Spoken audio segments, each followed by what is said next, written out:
मुरबाड शाळा क्रमांक 2 मध्ये 500हून अधिक विद्यार्थ्यांना शालेय साहित्याचे वाटप।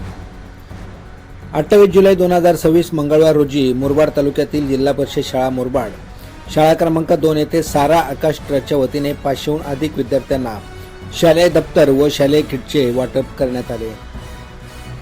या शालेय किटमध्ये वह्या, पेन्सिल, खोड रबर, शार्पनर, पट्टी आदी शैक्षणिक साहित्यांचा समावेश होता। सारा आकाश ट्रस्टचे ट्रस्टी रवी नारायणी व शीतल नारायणी यांनी स्वतः उपस्थित राहून विद्यार्थ्यांना शालेय साहित्याचे वाटप केले।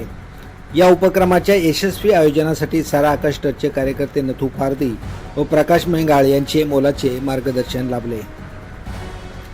या कार्यक्रमाला जिल्हा परिषद शाळेचे वरिष्ठ शिक्षक विलास धुमाळ सर, काशीनाथ राऊत सर, नरेश माळी, योगेंद्र बांगर, वसुधा भोईर, डॉक्टर निळकंठ व्यापारी आणि बालचंद्र गोडांबे उपस्थित होते।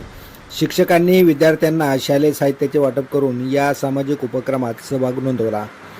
विद्यार्थ्यांना शैक्षणिक साहित्याची मदत मिळाल्याने त्यांच्या चेहऱ्यावरचे आनंदाचे वातावरण पाहायला मिळाले। गरजू विद्यार्थ्यांना शैक्षणिक मदत मिळावी आणि त्यांना शिक्षणासाठी प्रोत्साहन मिळावे या उद्देशाने सारा आकाश ट्रस्टच्या वतीने राबवण्यात आलेल्या या उपक्रमाचे उपस्थितांकडून कौतुक करण्यात आले। बाळासाहेब भालेराव, मुरबाड।